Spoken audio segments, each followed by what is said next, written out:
Со задоцнување од повеќе од 4 часа започна уништувањето на бомбата која пред 1 месец беше пронајдена кај Штип.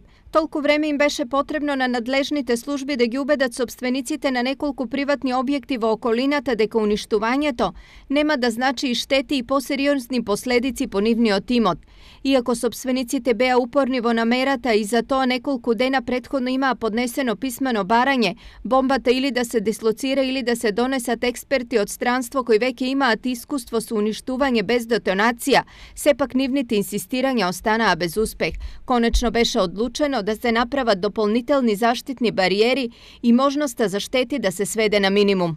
Че идеме со варијанта, бомбата ќе ја затрупаме, веќе ископано рупа околу 4 метра, ќе ја затрупаме со песок во првиот дел од 2 метра, а потоа на висината од тие 4 метра ќе поставиме кадрони и талпи, сето со една цел, помало да биде детонацијата, односно да се избегни голема сеизмика, односно да нема материјална штета самиот објект.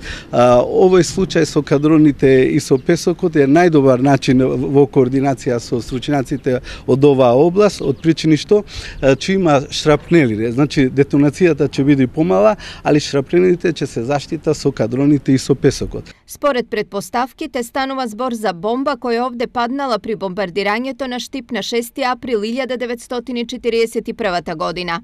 Предпоставка е дека целта на бомбата бил аеродромот Сушево, меѓутоа најверојатно ја промашил целта. При паѓањето се скршил задниот дел на бомбата, но не се активирале запалките.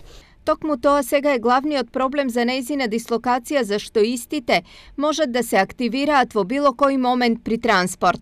Има 2 запалки, утврдено дека станува збор за хемиска запалка, која е од посебен карактер и за која не се препорачува поместување на самата бомба. Конкретно самите запалки не доаѓа во предвид да се истите одвртуваат или било како третираат. Инаку станува збор за бомба со исклучително силна разорна моќ.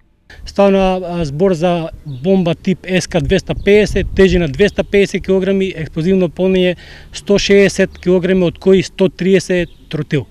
Бомбата беше пронајдена на 30 јуни од страна на вработени во фабриката Актива при изведување на градежни активности.